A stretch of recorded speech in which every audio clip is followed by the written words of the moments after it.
Então, pessoal, vamos começar aqui o mini curso Como realizar uma revisão sistemática da literatura, né? Na verdade, essa indagação para poder a gente apresentar aqui hoje quais são as etapas, né? E o que distingue uma revisão sistemática de uma revisão narrativa, uma revisão tradicional da literatura. Então, eu sou o professor Carlos Portela.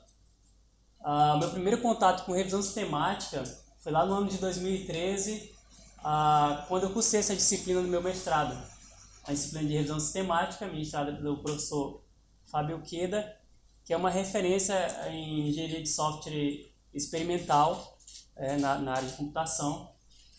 E nesse mesmo ano, nessa disciplina, a gente fez um mapeamento sistemático, que é uma variação da revisão sistemática. Então, tive um contato prático com esse tipo de estudo. E em 2014, eu executei uma revisão sistemática aqui na UFPA, no projeto de pesquisa Spider. Em 2017, eu obtive o título de doutor. E no ano seguinte, eu orientei uma monografia de especialização aqui no campus Cametá, que justamente consistiu na condução de uma revisão sistemática. Então, eu realizei revisão sistemática, orientei revisões sistemáticas. E também tive a oportunidade, nesse intervalo entre 2018 e 2020, de participar de 5 bancas avaliadoras de mestrado sobre revisão sistemática. Então, também já estive aqui do outro lado, avaliando, né, como essas revisões estão sendo executadas. O foco é na área de computação, mas a própria revisão sistemática ela não é da computação, ela não veio da computação. A gente vai falar um pouco sobre esse histórico aqui no início. Mas o que eu quero dizer com isso? Vocês que são de outras áreas, não se preocupem, porque tudo que eu falar aqui se aplica a qualquer área. Tá? A revisão sistemática ela é genérica, independente da área de conhecimento. Okay? Algumas referências aqui são da computação, mas só para exemplificar, e a gente pode fazer o exercício ao decorrer do mini curso de trazer para a área de vocês. Okay? Aí, se tiverem dúvida, podem interromper. Bom, então essa é a agenda.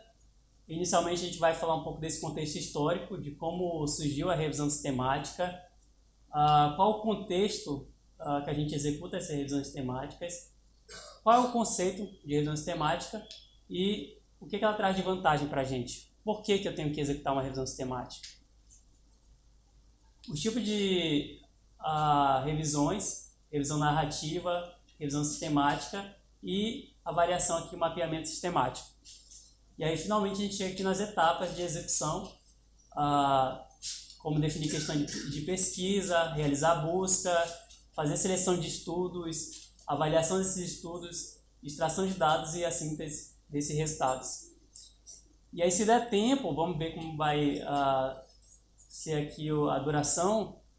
A gente pode fazer uma pequena dinâmica aqui para fixar o que a gente está vendo durante esse mini curso. Bom, o histórico da revisão sistemática ele vem lá da área de medicina, da área de saúde como um todo, mas principalmente da medicina, onde na década de 80 começou a se discutir que o fato de não se dar a devida atenção à revisão da literatura, ao que a gente tem de embasamento teórico, estava ocasionando a morte de indivíduos, porque quando a gente trabalha na área de saúde, a gente não pode negligenciar certos erros que em outras áreas a gente acaba não dando devida importância, justamente porque pode ocasionar a morte de indivíduos. Exemplo, se eu misturo faço a interação entre duas posologias, dois remédios que não podem ser misturados, o paciente pode morrer. E às vezes isso já está relatado na literatura, mas como eu não dei devida atenção a esse embasamento, eu posso acabar cometendo algum erro que pode ser fatal no caso da saúde. Então, eles começaram a discutir fortemente isso e chegaram à conclusão de que eles precisavam adotar uma metodologia de pesquisa que fosse fortemente, né, baseada em evidências. Eu não posso chegar simplesmente e falar, olha, eu acho que você tomar esse remédio aqui você vai melhorar. Será que já não tem uma cura mais efetiva? Será que se eu misturar isso aqui com outro tratamento, eu não posso ocasionar consequências para esse meu paciente? Então, eu não posso simplesmente achar de forma aqui informal, mas eu tenho que me embasar em evidências. E para isso eu tenho que buscar nas fontes de estudos de revistas que já foram publicadas o que estão falando sobre aquele fenômeno que eu estou estudando. Então, desde esse período dessa discussão, a comunidade de medicina começou a adotar métodos formais para conduzir sua revisão sistemática. Então, foi onde surgiu essa revisão sistemática e foi onde ela se maturou.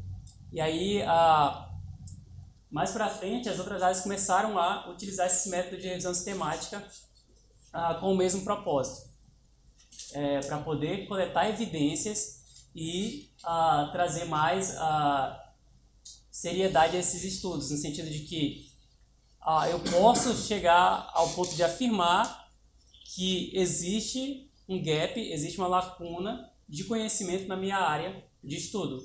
Por quê? Eu fiz uma revisão da literatura abrangente, eu pesquisei em motores de buscas, eu pesquisei em eventos da área e ali tem poucos estudos que tratam aquele meu fenômeno. Tá? À medida que a gente for avançando aqui vai ficar mais claro esse tipo de objetivo da revisão sistemática.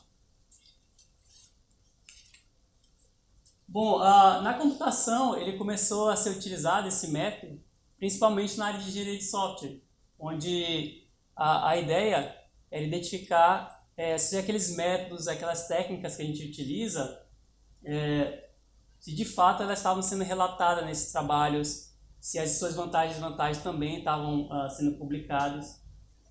E aí a gente acaba surgindo aqui na área abordagem baseada em evidências. Hoje a gente tem a área de engenharia de software baseada em evidência. E aí a gente consegue identificar com certo nível de segurança. Por que o certo nível de segurança? Que eu faço um processo sistemático. Quando eu falo processo sistemático, eu estou falando de um processo que é repetível. Então, se eu executar uma revisão sistemática, definindo o meu protocolo de pesquisa, esse protocolo de pesquisa tem que ser claro o suficiente para que, se alguém quiser replicar a minha revisão, consiga. Então, essa segurança já começa a surgir daí. Eu fiz uma revisão sistemática, defini um protocolo para executar essa revisão, e aí a segurança é o seguinte, que se alguém replicar e chegar nos mesmos resultados, significa que eu fiz uma boa revisão. Agora, se eu fiz uma revisão e alguém for tentar replicar e os resultados forem diferentes, algo está errado ali no meu protocolo. Então, com base nisso, eu consigo dar uma segurança. Por quê? Está aqui minha revisão, está aqui meu protocolo. Se alguém quiser replicar para verificar se de fato foi seguido de maneira sistemática, ali aquelas etapas, a pessoa consegue auditar. Eu consigo fazer uma auditoria na revisão. Ao contrário de uma revisão informal. Uma revisão sem critérios. Bom, outra questão que eu consigo também aqui com a revisão sistemática é verificar a evolução de trabalhos ao longo dos anos, como ele fala aqui nessa última linha aqui do primeiro parágrafo. O quanto de trabalho vem sendo publicado na área de engenharia de software, o quanto de trabalho vem sendo publicado na área de matemática, mas claro, não pegando aqui a área de conhecimento como um todo, a gente pega um nicho. Então, por exemplo, eu quero saber quantos trabalhos sobre software educativos para ensinar matemática no ensino fundamental estão sendo publicados nos últimos anos, um exemplo. Esse exemplo aqui de revisão que eu realizei, mapeamento sistemático, era sobre estudo de casos em organizações ágeis. E aí a gente consegue chegar nesse nível aqui, olha. O primeiro trabalho sobre estudo de casos em organizações ágeis, a gente identificou foi em 93. Então a gente tem ali um marco. A primeira publicação, dada a nossa abrangência, né, os estudos e motores de busca que a gente utilizou, foi em 93, e aqui o mais recente, 2013, foi o ano lá que a gente realizou. E a gente consegue também ver, olha, a tendência. Nos anos de 2000 2007 até 2012 se discutiu bastante. Teve aqui um salto aqui nas pesquisas nessa área, sendo o boom aqui em 2008. Então percebam que ele consegue dar essa visão ao longo do tempo daquele fenômeno que eu estou estudando. Eu consigo fazer esse tipo de projeção. Olha, em 97 e 94 não foi identificado nenhum estudo. E aí a gente começa, com base nesses dados, a discutir possíveis causas para esse tipo de dados aqui. Ok? Bom, então para a gente ter esse nível de evidência considerável nas nossas pesquisas, a gente busca na literatura, pode buscar por dois tipos de estudos, ou estudos primários ou estudos secundários. O que são esses estudos primários?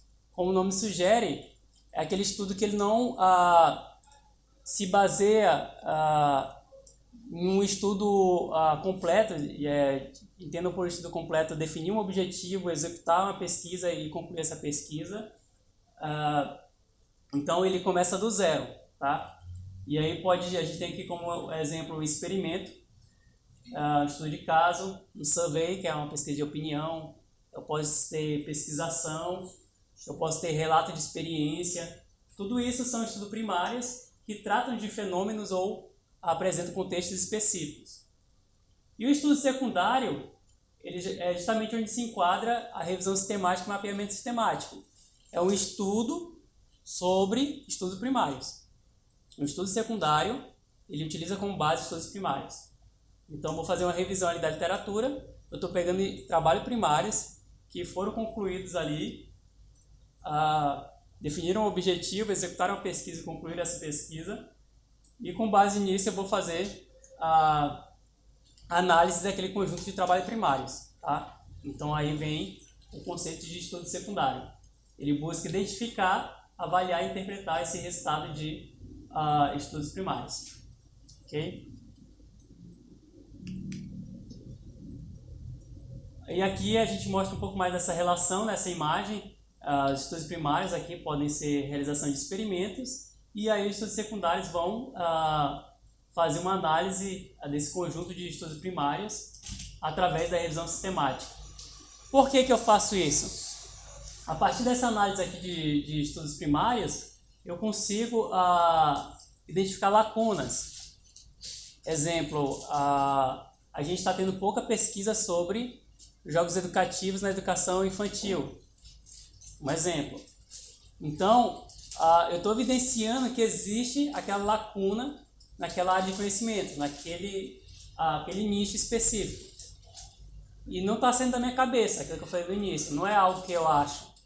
Eu acho, professor, que a gente deveria pesquisar isso. Por quê? Porque na minha escola, na escola do meu filho, da minha prima, eles não usam jogos. Mas é um contexto muito pequeno, um universo muito pequeno. É a minha família, é a minha escola, é o meu município.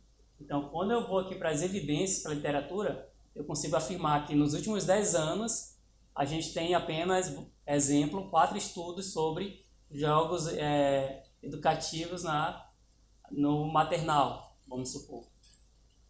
Então, é diferente de eu fazer uma suposição do que eu basear essas afirmações em evidências. Ok?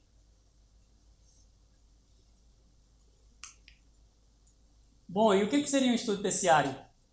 Já que a gente falou que é um estudo primário, um estudo secundário, o que vocês acham que seria um estudo terciário? Os resultados? Os dois? Como é que é? Resultados do estudo secundário que é feito sobre... Exatamente, pessoal, vai escalando, tá? Então, o estudo primário, a gente definiu ali como aquele estudo que os pesquisadores têm um objetivo, executam uma pesquisa e concluem aquela pesquisa. O secundário, que faz uma análise sobre estudos primários, e o terciário faz uma análise sobre estudos secundários. Eu quero saber quantas revisões sistemáticas foram feitas na área de engenharia de software nos últimos 10 anos. Aí vai ter lá uma busca somente por revisões sistemáticas, tá? Somente por estudos secundários. Ok? Então aí vem o estudo terciário. E como esses conceitos, tudo que eu falei até agora se aplica a outras áreas? O que vocês acham?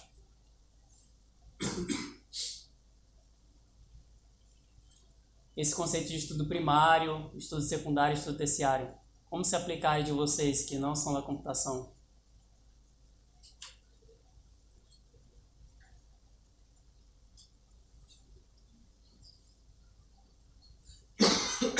É a mesma coisa, pessoal. Vocês fazem experimentos, vocês fazem pesquisação, vocês fazem relato de experiência, vocês fazem estudo de caso, estudo primário. Aí vocês fazendo uma revisão sistemática, estudo secundário. Vocês fazendo uma análise de revisão sistemática, vocês estão fazendo estudo terciário. É o mesmo conceito. É o que eu estou contextualizando para vocês. Tudo que eu falar aqui só vai mudar o quê? Qual é o objetivo da revisão sistemática? Qual é a pergunta de pesquisa de vocês? Os exemplos aqui são da computação, mas pode se aplicar a qualquer tipo de pesquisa, certo? Bom, então percebam que aqui o objetivo é realizar uma pesquisa exaustiva na literatura.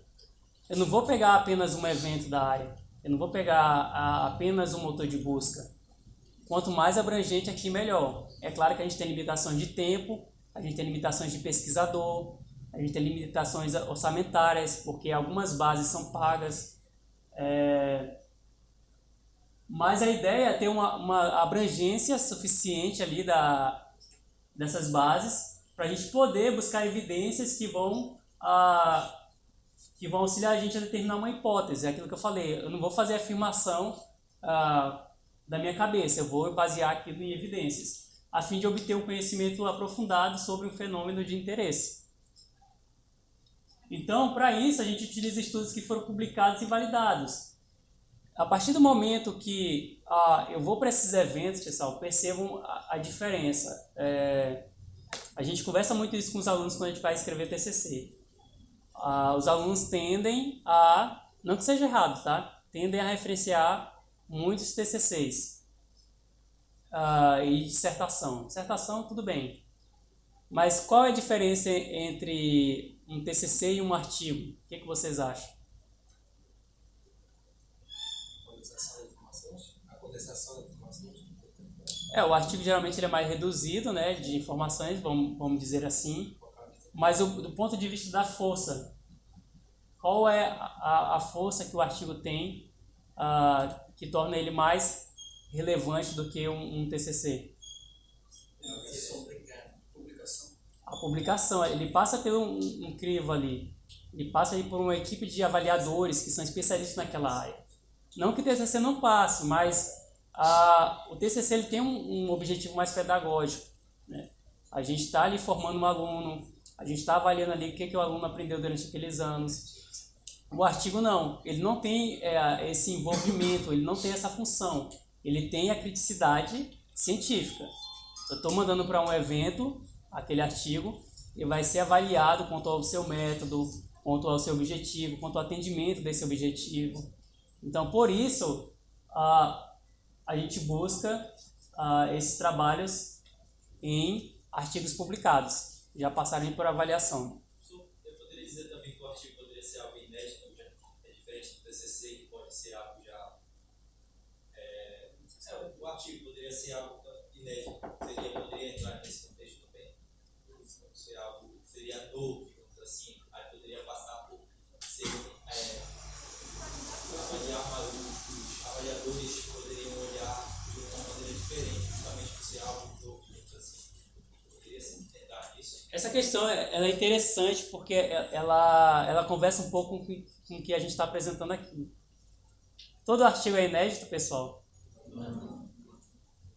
O ideal que fosse, mas assim, é praticamente impossível, porque geralmente quem avalia um artigo são 2 ou 3 revisores. E aí não tem como ele saber todos os artigos que já foram publicados. Por que estou falando que isso é interessante? Porque a revisão sistemática pode identificar esse tipo de situação. A gente encontra muito autoplágio, tá, pessoal? Uma coisa que pouco se discute, autoplágio.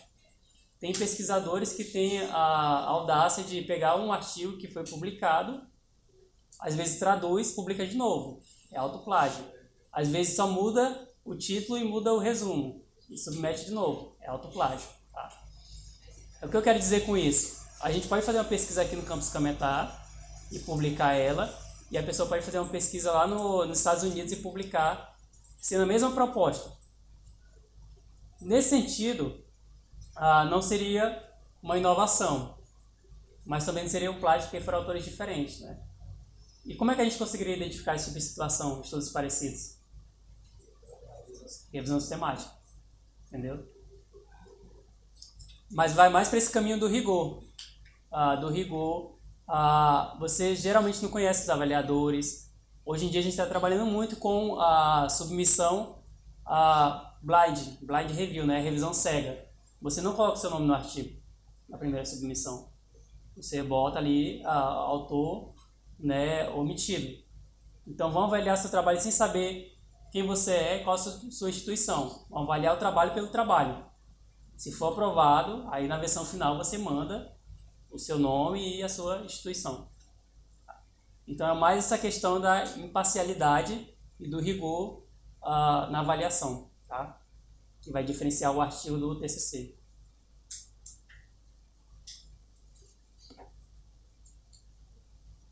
Então, quando ele foi publicado, ele foi, de certa forma, validado. E aí esses estudos podem ser, como a gente falou, né, survey, pesquisa de opinião, né, estudo de caso, experimento, relatos de experiência, etc. Bom, mas qual é o conceito? A gente está falando aqui em revisão sistemática. O que é uma revisão sistemática, conceitualmente falando? É um estudo secundário que tem como objetivo avaliar, interpretar todo o estudo disponível e relevante.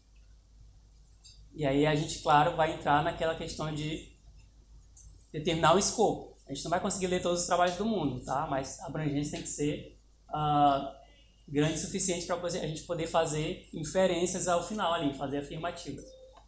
E também em determinado intervalo de tempo. Eu não vou pesquisar todos os anos. Na computação a gente trabalha muito com os últimos 10 anos. Por quê? A nossa área ela é muito mutável, né? 10 anos é muita coisa para a computação, muita coisa muda. A gente estava até conversando esses dias não, hoje, conversando com um aluno, né, que a gente estava falando sobre smartphone, né? Tinha um sistema que a gente fez lá em 2010. Aí falou, professor, posso acessar pelo celular? Eu falei, não, porque em 2010 a gente não tinha tanto smartphone. Então a gente não fez site responsivo para apresentar no celular. Então percebam, 10 anos atrás, como é que eram nossos telefones, para como ele está hoje em dia. Então a gente trabalha muito com esse trabalho de 10 anos. Agora você pega a matemática, é mais difícil a gente ter inovação do ponto de vista teórico na matemática. Então você pega estudos ali da década de 80, são relevantes eu incluir na revisão. Entenderam? Então vai muito do contexto. Eu tenho que me preocupar com o meu contexto. Com base nesse contexto eu vou determinar o meu intervalo, qual é o meu objetivo. E eu me guio aqui, olha, por uma questão de pesquisa. Eu tenho uma questão de pesquisa. Eu quero responder uma pergunta ao final. Então toda a revisão sistemática ela se guia por uma questão de pesquisa principal e tem as secundárias que a gente vai ver mais adiante. E aí essa questão de pesquisa se relaciona a um tópico de estudo ou a um fenômeno e que utiliza uma metodologia rigorosa, confiável e aditável, tá? A gente vai ver ao longo como é que se faz tudo isso, né? A gente está percebendo um pouco mais dessas características aqui dessa revisão sistemática.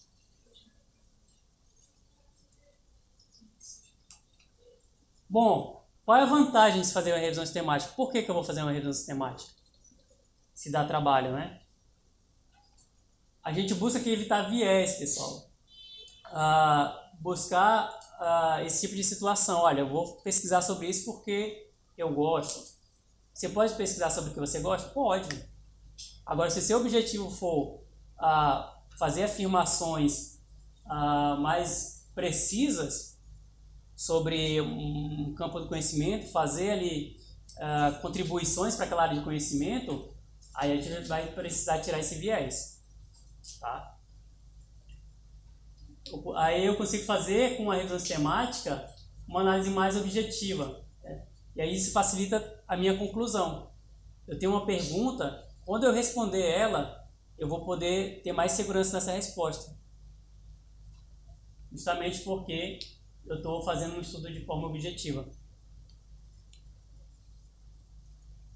Como é que a gente consegue atender esse objetivo? Seguindo um planejamento que busca evitar a duplicação de esforços e a repetição de erros passados. Como assim busca evitar a duplicação de esforços? Essa semana a gente vai começar a revisão sistemática lá no nosso grupo sobre computação explogada. A gente queria saber o que já foi publicado sobre computação explogada nos últimos anos. E a gente começou a coletar os estudos e a gente encontrou um estudo do ano passado que é uma revisão sistemática sobre computação explogada. A mesma coisa que a gente pensou, não foi, David? Era a pergunta de pesquisa lá dos autores. O que a gente vai fazer? A gente vai fazer outra revisão sistemática? Não. Está publicado a revisão sistemática dele, tem o protocolo. O que a gente vai fazer? A gente vai utilizar os resultados que ele está apresentando. Então, reduzir o nosso esforço. A gente não vai fazer um retrabalho. A gente vai pegar o resultado daquela revisão sistemática e vai utilizar. Então, não necessariamente todos vocês precisam fazer revisão sistemática. Vocês podem buscar por revisões sistemáticas para embasar o estudo de vocês. Aí vocês vão fazer afirmações com base em revisões sistemáticas publicadas. Outro cenário. Tem uma revisão sistemática que é de 5, 10 anos atrás. Vocês podem atualizar aquela revisão sistemática. Vocês podem replicar aquela revisão sistemática. Por quê? Vai estar lá o protocolo, divulgado provavelmente no estudo. Você pega aqueles passos que ele seguiu e você pode atualizar. Olha, ele fez um estudo até 2015. Eu vou atualizar essa revisão sistemática dele de 2015 até 2019. 2020 não acabou, então não dá para incluir. Aí você faz uma atualização e tenta publicar essa atualização. Atualização da revisão sistemática de fulano. Ok? Acontece muito. Replicações de revisão sistemática e atualização. E a gente evita a repetição de erro porque a ideia é que eles relatem tudo isso no artigo que eles publicaram, né? O que deu certo, o que deu errado na revisão ali, a gente consegue produzir revisões melhores com base nesses relatos. Outras vantagens, a gente segue a metodologia bem definida, tenta minimizar aqui a parcialidade dos pesquisadores, né? Tira esse envolvimento emocional com o estudo. Eu quero que dê certo. Não, a gente vai buscar nas evidências. Vamos ver o que a literatura está falando sobre aquele fenômeno. Tem base em evidências científicas consistente e colabora com o desenvolvimento de trabalho com informações originais. Aí a gente começa a ir para a questão da inovação. Se eu faço uma ampla revisão da literatura, eu consigo dizer, olha, dessa minha revisão, que cobriu aqui 8.000 estudos, 8.000 trabalhos, eu não encontrei isso daqui que eu vou propor. Tá? Aqui a minha revisão não encontrei. Os números são esses mesmos, tá, pessoal? Às vezes retorna 7.000 trabalhos, 8.000. A gente vai vendo como a gente vai refinar isso ao longo dessa revisão sistemática. E em estudos quantitativos, eu consigo combinar esses dados usando técnica de meta-análise. Bom, um estudo fala que 50% dos alunos de computação reprovam no primeiro semestre. Outro estudo fala que 30% dos alunos reprovam no primeiro semestre. Como eu posso relacionar esses dois dados quantitativos de estudos diferentes? Um foi publicado aqui no Pará, outro no Sul. Aí eu posso utilizar meta-análises para poder fazer correlação entre esses dados numéricos. Eu pego essa gama de estudos que eu encontrei na minha revisão e começo a fazer meta-análise desses dados. Okay? É uma outra vantagem que eu posso obter aqui com a revisão sistemática. Bom, avançando aqui, vou falar um pouco sobre a revisão narrativa. O que é essa revisão narrativa? A revisão tradicional. É a revisão que a gente geralmente realiza aqui na graduação. Tá? Esse é um detalhe, pessoal. Pelo menos na nossa área, a gente não vê muitas revisões sistemáticas na graduação. Tá? É um tópico que a gente vai ver já no mestrado, ok? Não impede que vocês realizem a revisão sistemática, mas exige um comprometimento, né, e dá trabalho. Então, geralmente a gente vê mais no mestrado, pelo menos na computação. Nas outras áreas, eu não sei. Eu sei que na medicina é bem comum, até na graduação, né, eles fazerem revisão sistemática, até porque, dado aquele contexto histórico que eu falei para vocês. Bom, mas geralmente, como é que a gente faz a revisão narrativa, uma revisão tradicional? Licença.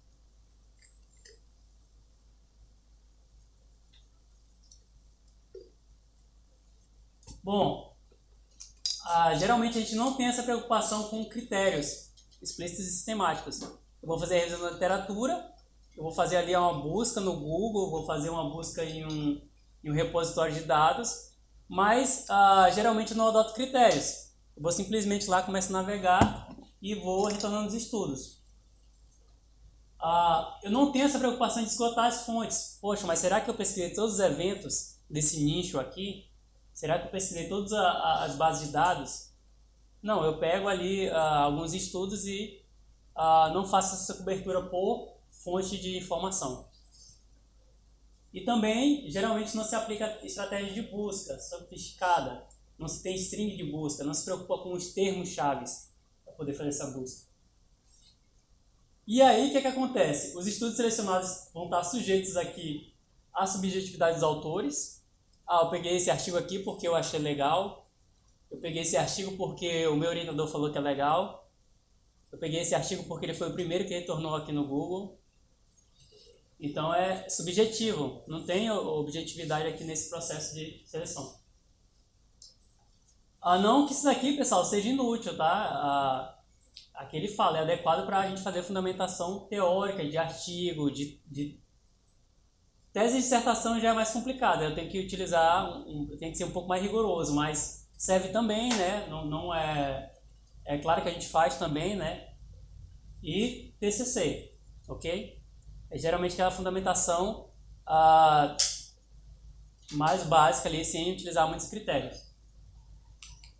E aí a sistemática, como a gente vem frisando aqui, a metódica, e é passiva de reprodução. Então, se alguém fez uma revisão sistemática, você consegue, a partir do segmento do protocolo daquela revisão, replicar aquela revisão. Isso dá mais segurança. Justamente porque alguém pode auditar. Será que essa revisão foi feita de maneira correta? Deixa eu ver aqui o protocolo. Vamos tentar replicar essa revisão? Vamos? E aí a gente consegue auditar aquele processo. Tem que ter uma pergunta de pesquisa, uma estratégia de busca, definir critérios para inclusão e exclusão desses estudos e avaliar a qualidade desses estudos. Ainda tem isso. Além de todo esse filtro, chega um momento que eu tenho que parar para analisar a qualidade daqueles estudos. Professor, mas o estudo foi publicado. Ele não tem qualidade? Às vezes não. Às vezes não. A gente encontra cada absurdo publicado e aí, nesse momento, a gente para avaliar a qualidade daquele estudo. Será que o estudo definiu qual é o objetivo da pesquisa? Às vezes tem artigo que é publicado e nem explicitou a metodologia ou o objetivo. Então, vou olhar esse tipo de coisa aqui nessa etapa de avaliação da qualidade. E no final a gente tem que concluir, pessoal, a revisão, que é o quê? Responder a pergunta de pesquisa ou apontar alguma lacuna que necessita de novos estudos. Então, a revisão sistemática tem esse caráter. E tem esse comprometimento em responder. Ali no final, vou ter que responder aquela pergunta que eu me propus lá no início. Ou identificar alguma lacuna naquela área de conhecimento. Aqui é só um paralelo entre alguns itens de revisão sistemática e uma revisão tradicional. Quando a gente faz uma revisão tradicional, a questão geralmente é mais ampla. A gente faz uma pergunta ampla e na revisão sistemática não, ela é bem específica. Por quê? Eu vou fazer uma grande cobertura aqui de fontes de estudo, então eu não posso fazer uma pergunta abrangente, porque senão vai retornar uma infinidade de estudos e eu não vou conseguir analisar essa quantidade. Então eu tenho que fazer uma pergunta bem específica. Daqui a pouco a gente apresenta uns exemplos. A fonte, geralmente eu não especifico uma fonte, né? Vou pesquisar nesse repositório. Não, eu encontrei esse estudo aqui. Não tive preocupação sobre o porquê que eu encontrei ele, em que fonte ele estava disponível.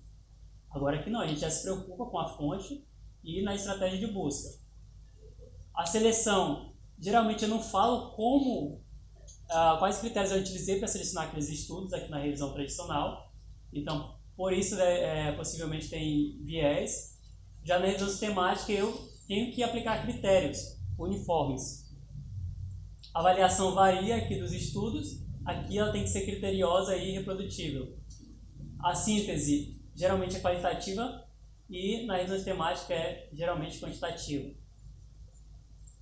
As inferências da revisão narrativa são baseadas em resultado da pesquisa e aqui também a gente baseia no resultado da pesquisa. A diferença é que aqui não há esse comprometimento. Às vezes eu posso basear naquele resultado, mas acontece muito também em banca de TCC. A gente vai verificar ali que a conclusão do estudo não tem nenhum embasamento em relação à literatura, ele não faz a contextualização. Eu acho que X é melhor do que Y. Mas o que a literatura acha? A literatura suporta essa sua afirmação? Eu não sei. Agora aqui eu tenho que ter essas evidências. E o que é o mapeamento sistemático? O mapeamento sistemático ele também tem essa finalidade de buscar uma ampla gama de estudos na literatura a respeito de uma questão de pesquisa, mas só que ele tem um caráter mais abrangente, superficial. Eu vou fazer uma pergunta mais alto nível, eu não vou especificar ali aquela questão de pesquisa. Por quê? O objetivo dela é identificar um conjunto de evidências de lacunas que podem ser usadas para direcionar novas revisões de estudos primários. Ela vai na lacuna, ela vai nessa visão geral sobre os estudos daquela área. Então ela não vai muito para essa questão de fazer uma síntese, uma conclusão sobre uma questão de pesquisa. É mais para ter uma visão geral sobre uma área. Eu vou mapear aquela área. Eu vou saber o que já foi publicado, quais são as classificações desses estudos, qual é a evolução ao longo do tempo. E aqui eu tenho um paralelo entre mapeamento e a revisão sistemática. O objetivo do mapeamento: fazer classificação e análise sistemática de algum tópico. Já a revisão sistemática da literatura pode ser utilizada aqui na computação para identificar quais são as melhores práticas, melhores tecnologias, melhores ferramentas, melhores métodos. Eu quero algo específico. Aqui é mais abrangente, eu estou trabalhando um tópico. Aqui eu já estou trabalhando técnicas, tecnologias, métodos específicos. A pergunta de pesquisa no mapeamento geralmente é: quais são os modelos? Olha a abrangência, quais são os modelos? Como é aplicado? Eu quero entender o como. Como é aplicada a técnica X? Quais são as características? Eu estou buscando fazer uma exploração naquela área. Já na revisão sistemática é bem mais específica. O método X é melhor que o método Y? Aí a literatura vai me mostrar o que estão dizendo, o que estão publicando ali em relação a esses dois métodos para poder fazer a comparação. Qual a influência do método A no efeito do B? O escopo do mapeamento é abrangente, trata de estudos primários, não necessariamente empíricos. Dados individuais tipicamente não são coletados. Já na revisão sistemática, também trabalha com estudos primários, mas tem preferência por estudos empíricos e os dados individuais são coletados em detalhes. A avaliação de qualidade no mapeamento não é obrigatório e o estudo pode ter diferentes níveis de qualidade. Já na revisão sistemática, eu busco garantir que eu vou buscar só os artigos com melhores resultados do ponto de vista de qualidade, das evidências. Bom, ao final do mapeamento eu vou ter um conjunto de artigos relacionados a um tópico de pesquisa que eu posso categorizar e classificar e analisar essas dimensões. Já a revisão sistemática, eu vou ter estudos primários que vão estar relacionados para poder responder minha pergunta de pesquisa. E eu consigo fazer meta-análise desses resultados. Então, aquilo que a gente estava falando, talvez pelo tempo e pela a menor complexidade, pode ser o fato de vocês terem que realizar mapeamento sistemático. Fazer o levantamento de estudo, categoriza esses estudos ok, não precisa fazer avaliação de qualidade nem a síntese aqui. Certo? Bom, finalmente aqui o processo de revisão, que a gente entra no como fazer uma revisão sistemática. Tá? Isso aqui é só uma visão, tá, pessoal? Eu vou entrar em detalhes aqui desse processo. Mas, inicialmente, eu tenho que definir uma questão de pesquisa. Eu defino uma questão principal de pesquisa e questões secundárias. Em seguida, eu defino critérios de inclusão e de exclusão dos estudos. Depois, minha fonte de dados e uma string de busca. Faço a seleção dos estudos através de busca automática ou busca manual. A partir desses estudos selecionados, eu faço a avaliação de garantia da qualidade desses estudos. E, finalmente, eu vou chegar aqui nos estudos relevantes para poder fazer a extração de dados. Fiz a extração de dados, chego aqui na síntese desses resultados e na apresentação desses resultados. Ok?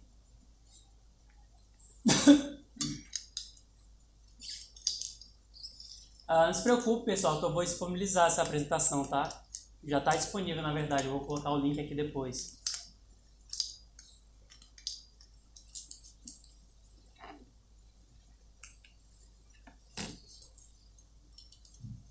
Então, esses autores aí, Kitchan e Charters, eles falam que a revisão sistemática tem 3 grandes fases.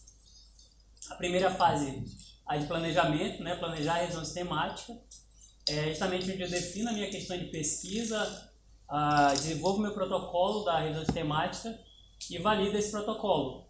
A segunda, a condução da revisão sistemática em si, onde eu faço a busca, faço a seleção dos estudos primários, avalio a qualidade dos estudos, faço a extração de dados e a síntese. E a terceira fase, eu basicamente faço o report dos resultados. Bom, vamos lá, o planejamento. O que esse planejamento tem que fazer? Ele tem que conter os objetivos da pesquisa. Com que objetivo eu estou executando essa pesquisa? E aí eu vou listar lá esses objetivos. Quais são as minhas questões de pesquisas? Eu defino as questões e com base nessa questão eu defino o string de busca. Tá? A gente vai já ver o que é string de busca. Quais métodos eu vou utilizar para executar minha revisão e analisar os dados? E quais fontes e qual a forma de seleção de estudos eu vou executar, de que forma eu vou planejar essas etapas. Bom, então aqui nesse primeiro momento, o primeiro momento da revisão, eu defino meu protocolo.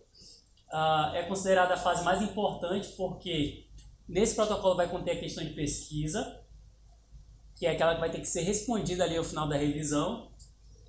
E esse protocolo, o ideal é que ele seja avaliado por um especialista na área de revisão, para que ele possa garantir a viabilidade. Lembra que o protocolo ele tem que ser claro o suficiente para poder ser replicado. Então, o ideal é que alguém faça uma revisão que garanta que ele tenha os elementos necessários para poder ser replicado. Bom, o que esse protocolo deve assegurar? Quais são os objetivos da revisão, as fontes, se tem alguma restrição de fonte. A gente citou agora há pouco, tem fontes que são pagas para você poder acessar. Então, eu ia falar às vezes, né, mas quase sempre a gente não tem recurso financeiro para poder arcar com esse tipo de pesquisa. Então, a gente dá preferência a repositórios de dados que são grátis, que são livres, ok? Quais são os critérios de inclusão e de exclusão? Quais critérios de qualidade vão ser aplicados, como os dados vão ser extraídos e como vão ser sintetizados. Exemplos aqui de objetivos, pessoal. Um exemplo de objetivo de revisão sistemática e um exemplo de objetivo de mapeamento sistemático. O objetivo desta revisão sistemática é identificar e classificar as principais práticas do Scrum, que é um método um framework para gerenciamento de projeto, né, na engenharia de software, utilizados no contexto de melhoria do processo de software. Então perceba o quão específico é essa pergunta, esse objetivo, aliás. Eu quero identificar e classificar práticas dessa tecnologia, vamos colocar assim de maneira genérica, no contexto específico aqui de melhoria do processo. É uma pergunta muito específica. Agora, já o mapeamento é mais abrangente. Vamos ver aqui esse exemplo. O objetivo deste mapeamento é coletar evidências que podem ser usadas para orientar pesquisas futuras que pretendam aplicar estudo de caso na indústria de software. Então, percebam que é um objetivo mais abrangente. Ele vai coletar essas evidências que podem orientar pesquisas. Então, basicamente, ele está querendo ali verificar como são realizados os estudos de casos. Para quando alguém quiser realizar algum, ele pode seguir aquelas diretrizes. Ok? Outro exemplo de objetivo, eu posso determinar esse objetivo de maneira estruturada. Basicamente, aqui eu tenho um objetivo apresentado em etapas. Nesse objetivo aqui eu quero o quê? Analisar. Analisar o quê? Relatos de experiências e publicações científicas. Mas com qual propósito? Identificar abordagens existentes nos métodos ágeis para apoio ao processo de engenharia de requisitos. Com relação ao quê? O que eu vou relacionar? A definição de métodos, a definição e uso de métodos, técnicas e práticas empregadas na execução de atividades de engenharia de requisitos em projetos de desenvolvimento de software. Do ponto de vista de quem? De pesquisadores e organizações desenvolvedoras de software. No contexto o quê? Acadêmico e industrial. Novamente, esse é um exemplo da computação, mas que vocês podem adequar. Vamos pegar aquele exemplo lá do início sobre ferramentas para ensinar, jogos educativos para ensinar crianças do maternal. Analisar relatos de experiência do uso de jogos educativos no maternal, com o propósito de levantar opções que podem ser adotadas em escolas públicas. Com relação ao quê? Ao desenvolvimento de alfabetização desses alunos. Então, eu quero jogos que ensinem a alfabetizar essas crianças do maternal. Do ponto de vista de quem? Do ponto de vista de pesquisadores. No contexto o quê? Acadêmico. Ok? Então, vocês podem pegar essa estrutura, que ela ajuda a definir melhor esse objetivo. Ela dá esse guia para definir o objetivo e aí fica mais fácil para adequar para a área de pesquisa de vocês.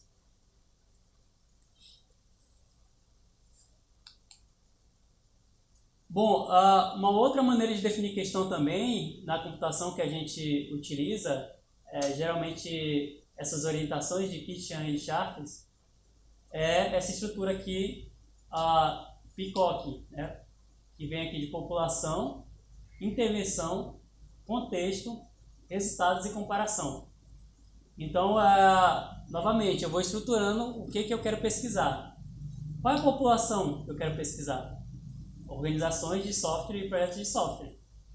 Qual vai ser a minha intervenção nessa população? Nessa população, eu quero verificar quais são as abordagens existentes nos métodos ágeis para apoiar a atividade de gerenciamento de requisitos. E quais são os resultados que eu quero coletar desses estudos? Eu quero coletar métodos, técnicas e práticas ágeis para a gerência de requisitos de software. Nesse exemplo, pessoal, eu não vou fazer nenhuma comparação. Então, eu não coloquei aqui, eu não quero comparar nada. Assim como o contexto não vai influenciar esse meu estudo. Então, eu só utilizei essas 3 variáveis. Certo? Se eu fosse comparar 2 métodos, método A com B, aí eu ia utilizar essa variável aí da comparação. Se o contexto influenciasse, eu quero saber se esse método é melhor aplicado na academia ou na indústria, aí o contexto poderia ter influência aqui e eu poderia trabalhar o contexto nessa questão de pesquisa. Exemplos aqui de questões, né? Questão principal, né? QP. Questão principal de uma revisão sistemática. Quais técnicas do Scrum são utilizadas para implementar a melhoria do processo de software? Então, ao final da minha revisão, eu vou buscar responder essa lista de técnicas. Apresentar essa lista de técnicas. Só que assim, a revisão sistemática dá muito trabalho. Eu não vou fazer uma revisão sistemática para poder responder uma pergunta. Ela é a principal, ela vai guiar minha revisão, mas eu posso fazer questões secundárias, né? Perguntas secundárias aqui. Então, eu vou levantar também quais são os métodos, modelos ou normas de qualidades que são abordados nesses estudos, em quais níveis de maturidades o Scrum é aplicado e quais práticas são implementadas com Scrum. Então, vamos fazer aquele exercício.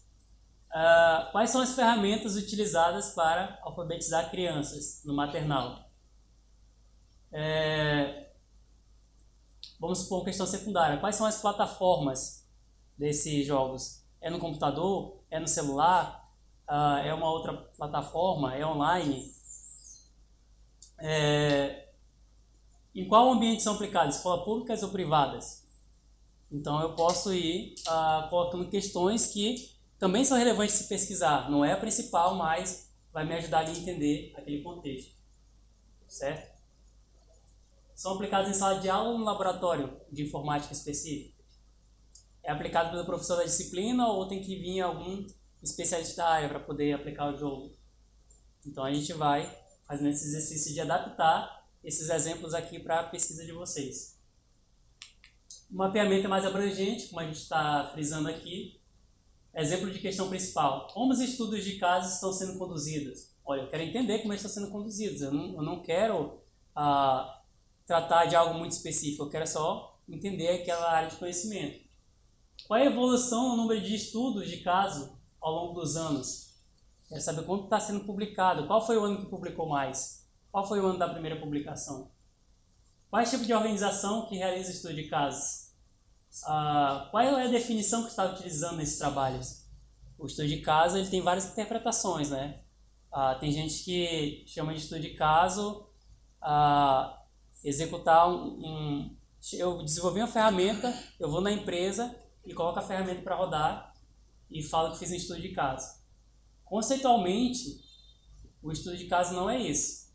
Então, como é que será que esses estudos estão definindo o estudo de caso? O estudo de caso é você chegar no ambiente, você vai atuar como observador. Como sugere, você vai estudar aquele caso. Você não vai influenciar naquele caso. Aí já entra a pesquisação, outros métodos. Tá?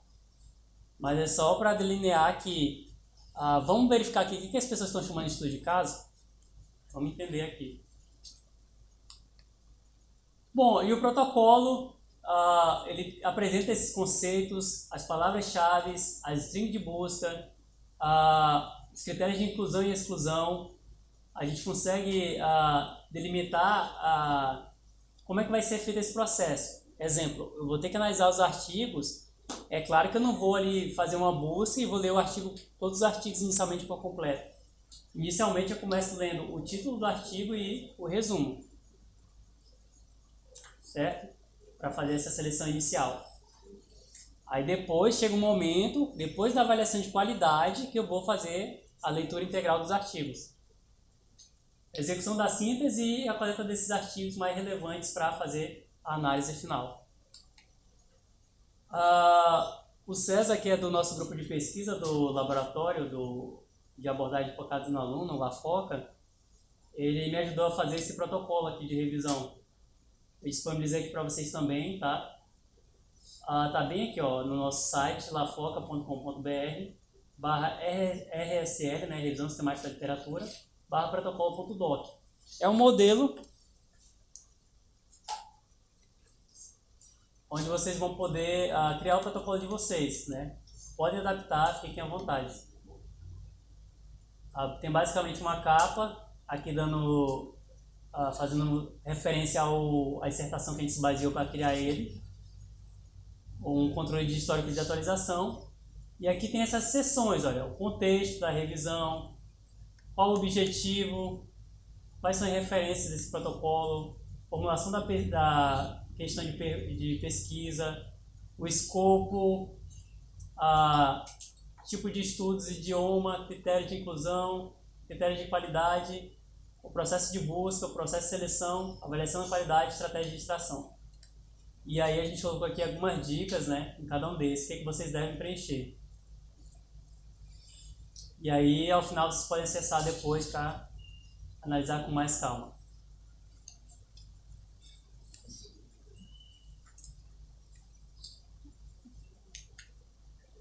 Bom, planejei minha revisão, vou conduzir agora ela de fato, vou executar ela a partir do meu protocolo.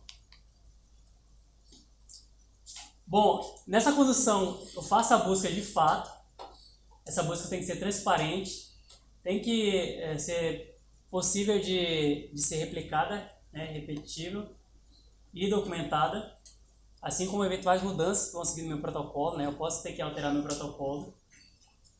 Nessa fase eu faço a seleção dos estudos primários, com base nesse critério de inclusão e de exclusão, e a extração de dados, pegando essas informações dos estudos, visando responder a questão de pesquisa, né, ou as questões.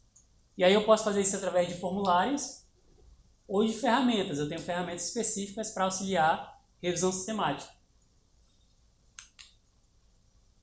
Bom, na avaliação da qualidade do estudo, a gente tem que balancear, né, o nível desses estudos. Como falei, os estudos eles têm níveis diferentes, né? Não é porque foi publicado que a gente pode falar que todos os artigos publicados têm o mesmo nível de qualidade. Não, eles têm níveis diferentes e a ideia aqui é identificar esse nível até para manter essa qualidade, né, e a criticidade da revisão sistemática. Nisso eu busco maximizar a validade interna e externa do estudo. Ou seja, será que aquele estudo ele seguiu uma boa metodologia? Aquilo que eu estava falando agora há pouco para vocês. O estudo pode falar que fez um estudo de caso, que fez um experimento, mas conceitualmente ele não fez. E aí nessa avaliação de qualidade eu paro para analisar esse tipo de coisa. Será que ele seguiu o método de maneira adequada? Porque pode ter viés ali naquele artigo. E a validade externa, pessoal, é a capacidade daquele estudo de ser replicado. Então, se eu faço um estudo aqui e eu falo que o método X é o melhor para poder ensinar a programação, eu tenho que conduzir aquela pesquisa de maneira adequada para demonstrar que aquele resultado se aplica não somente ao meu contexto, mas para outros cenários também. Então, a validade externa diz respeito à capacidade daqueles resultados serem replicados em outros ambientes. Bom, e a síntese eu faço ela com base na questão de pesquisa, posso utilizar quadros, né, e fazer comparações de diferenças e similaridades entre esses estudos que eu coletei. Em relação a dados quantitativos, eu posso fazer meta-análise para poder fazer a comparação entre esses dados de estudos distintos. Bom, a busca primária. A busca primária se caracteriza pela aplicação de uma string de busca nas minhas fontes de pesquisa. E o resultado vai ser justamente o conjunto de estudos. Aqui, pessoal, percebam que aquelas minhas perguntas são da área da computação. E elas tinham essas palavras aqui: engenharia de software, estudo de caso, a indústria. Então, quando eu for criar minha string de busca, para aplicar nesses motores de busca, eu tenho que trazer aquelas palavras. Como assim? A gente tem disponível os motores de busca na internet. Eu tenho, no nosso caso da computação, a I3E, da SCM, mas a gente tem o repositório de teses e dissertações, né, disponível aqui no domínio da UFPA. A gente tem o Scopus, a gente tem uma série de motores de busca que são repositórios com esses estudos. E como ele tem esse motor de busca, a gente pode otimizar essa consulta. Como é que a gente otimiza essa consulta? Através de strings. Então, eu tenho que me preocupar com esses termos-chave. Eu vou colocar nessa string de busca essas palavras-chave que vêm da minha questão de pesquisa. E aí a gente utiliza operadores aqui lógicos. Então, eu quero que venha engenharia de software ou seja, todo o resultado tem que vir engenharia de software. Soma aqui com estudo de caso ou estudo de caso no plural. Mas tem que ter engenharia de software e estudo de caso, seja no singular ou no plural. E tem que ter também a indústria de software ou as suas variações aqui. Por quê? Preciso retornar aquilo no meu resultado. Ok? Bom, e o que seria uma busca manual? A busca manual, pessoal, é quando eu vou em um evento que não tem motor de busca. Vamos pegar um evento realizado aqui no campus, a nossa jornada da computação, ou o congresso da computação que a gente faz na CDDA. A gente não tem um motor de busca, a gente divulga os anais, um documento ali PDF. Então você vai abrir aquele PDF e você vai procurar os estudos naquele PDF. Vocês estão realizando uma busca manual. Não tem nenhum suporte ferramental para poder encontrar aqueles estudos. São eventos que a gente chama de não indexados. E eu tenho a busca automática que é justamente o oposto. Ela vai buscar trabalhos que são indexados em repositórios. Ou seja, tem ali uma ferramenta de busca onde eu tenho que utilizar esse string de busca naquela ferramenta para retornar os estudos de maneira automática. Tá? Um exemplo aqui daquele estudo que eu estou apresentando para vocês. A busca manual foi feita nesse evento, que não tem o motor de busca, ele só divulga os anais, a gente abre o arquivo lá em PDF e sai buscando pelo título esses trabalhos. E a busca automática foi feita na I3E, Copendex e Scopus. Bom, a seleção. Fiz essa busca, me retornou lá mais de 1000 artigos. Ainda não vou ler esse 1000 artigos, vou ler só título e resumo, para ver se está atendendo meus critérios de inclusão e de exclusão, que é o que a gente vai apresentar aqui agora. Bom, retorno lá aquela porrada de artigo, mais de 1000 artigos, e aí eu vou verificar. Esses artigos retornados pelo título e pelo abstract, eles são estudo de caso em engenharia de software? Alguns não, eu já vou excluindo. Aliás, não vou incluindo aqui, né? Vou pegando os que são e vou incluindo. Os artigos são estudo de casos práticos aplicados na indústria? São, vou incluindo. Agora vamos ver o que a gente vai excluir. O escrito está em idioma que não seja o inglês, no caso específico aqui foi tudo em inglês. Então se tiver em outra língua que não seja o inglês, eu já excluo. Tá? Poderia ser português e inglês, então se tivesse um artigo em espanhol, em francês, em alemão, eu já tiraria daqui. O artigo não está disponível na web, não encontrei. Aqui falou que esse artigo estava ali nos anais, mas ali eu não encontrei naquele documento. O artigo ele é palestra, workshop, exemplo, esses slides aqui estão na internet. Então, nesse caso, essa revisão ele não considera slides de palestra para revisão sistemática, é só artigo. Documentos incompletos, rascunho, slide, estudos secundários, terciários e meta-análise. Ele quer só estudo primário. Então, se tiver alguma revisão sistemática da literatura aqui, eu não considero. Tá? Então, são critérios para incluir os estudos e para excluir estudos. Bom, pessoal, tem um detalhe aqui importante, né? Eu não posso fazer revisão sistemática sozinha, não é adequado. Por quê? Eu vou ter dúvidas. Será que esse estudo vai entrar ou não vai entrar? Então, é ideal que sejam 3 revisores. Por quê? Vamos pegar aqui, ó, estudo primário 1. O revisor 1 acha que ele deve ser aceito, ou seja, passa naqueles critérios de inclusão e também não atende lá o critério de exclusão. O 2 também acha. Mas e quando tiver um conflito? Eu estou em dúvida aqui, eu acho que ele não entra. Mas o 2 diz que entra, esse estudo primário 2. O revisor 3, ele pode resolver esses conflitos. Geralmente é o orientador dos alunos, né? Geralmente são 2 alunos que executam a pesquisa, aí eles vão criar essa tabela aqui. Depois o orientador vai resolver o conflito. Não, isso aqui realmente não entra. Aí, às vezes você pode decidir pelo sim, né? É o voto de Minerva. Ok? Aqui é só um exemplo, pessoal, de como a gente trabalha essa revisão sistemática, como é que a coisa vai andando. Aqui eu fiz uma busca manual, a busca automática, desculpa, que retornou 241 trabalhos. Ok? E fiz uma busca manual que retornou 49. Então eu tenho aqui 290 trabalhos. 290 trabalhos, eu não vou ler todos eles, eu vou ler o título e o abstract, tá? E uma equipe lá de 3 revisores. Passa aqui então a pré-seleção, lendo o título e resumo, e aí cheguei aqui de 290 para 147 trabalhos potencialmente relevantes. Eu não sei ainda se são aqueles que eu vou trabalhar no final. Por quê? Ainda falta a aplicar os critérios de inclusão e de exclusão, onde foram removidos mais de 25 estudos. Então, no final, eu selecionei aqui 171 estudos. São esses que eu vou ler por completo? Ainda não. Ainda falta a avaliação da qualidade. Tá?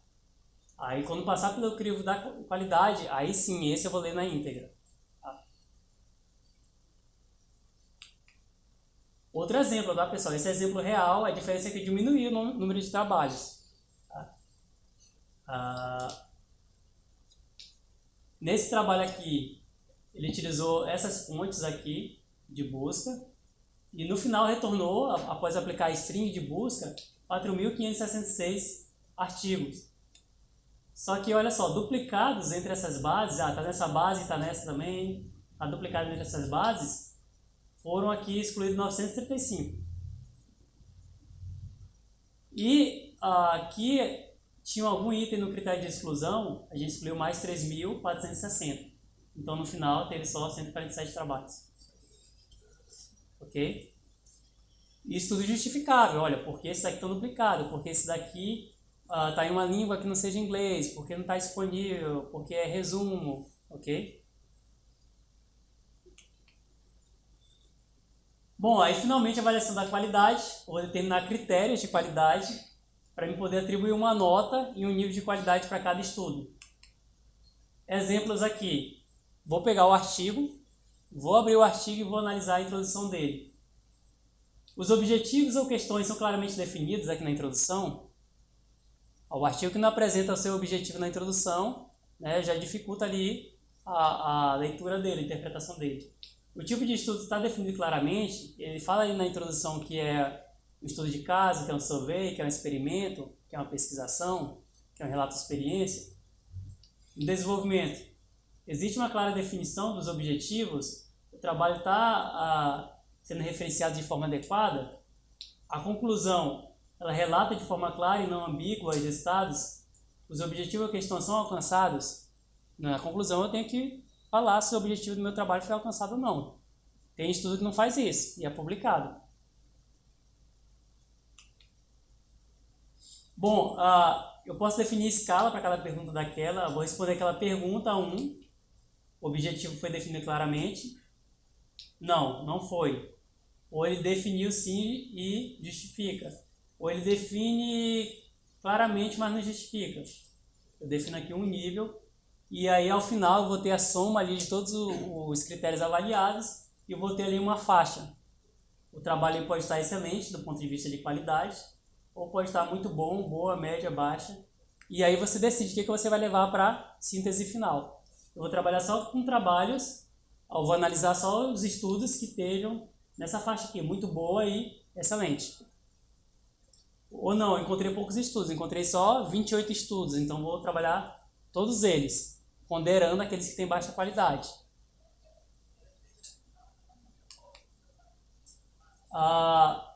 E a extração de dados, eu posso fazer através de formulários ou de ferramentas. Ferramentas conhecidas aqui, eu tenho o Mendeley, aqui o link para baixar a ferramenta. Você coloca os artigos em PDF, ela salva aquele artigo, ela já consegue pegar ali o metadados daquele PDF, se tiver. Ou seja, fez o upload do PDF, ela já vai identificar ali quem é o autor, onde foi publicado, qual o ano, se tiver o metadados cadastrado direito. Então eu consigo manipular aqueles estudos nessa ferramenta. E também eu tenho aqui brasileira, que é da UFSCar, né, Start, também está disponível para download para ajudar a executar a revisão sistemática. Bom, então na hora de extrair os dados eu posso fazer a tabulação. Qual é o título desses artigos, quem são os autores, quais são as palavras-chave, qual foi o ano de publicação, onde foi publicado, qual foi o tipo de fonte, se foi conferência, se foi journal, se foi um outro tipo de evento, se é um estudo empírico ou teórico. Eu vou tabulando esses dados. E para fazer a síntese, eu tenho que fazer a leitura integral dos estudos, né, nesse momento, e defino códigos para cada trecho que vai responder a questão de pesquisa. Então, se a questão de pesquisa pergunta quais são as práticas do Scrum utilizado em melhoria de processo, provavelmente naqueles estudos que eu selecionei vai ter ali um trecho. E aí eu vou pegar aquele trecho do artigo e vou relacionar com aquela questão de pesquisa. Olha, esse trecho responde à questão de pesquisa. Então eu vou fazendo esse tipo de codificação desses estudos. Também faço aqui o agrupamento em temas e categorias, a fim de criar um modelo temático que vai explicar aquele fenômeno ou questão de pesquisa. Exemplo aqui. Quais são as abordagens existentes nas metodologias ágeis que apoiam as atividades de gerência de requisitos? Artigo 1, 2, 3, 4. Tenho aqui, abordagem. Abordagem 1, abordagem 2 e abordagem 3. Aqui é a resposta para essa pergunta e aqui é o código do estudo em que foi encontrada essa resposta. Então, no estudo primário 173, foi encontrada essa abordagem, que é a metodologia ágil para apoiar gerência de requisitos. Então, vai ser esse tipo de síntese que eu vou fazer ao final. Qual foi o estudo? Onde eu encontrei a resposta para aquela pergunta. E vou categorizando. Olha, encontrei 4 abordagens. A 1, a 2, a 3 e a 4.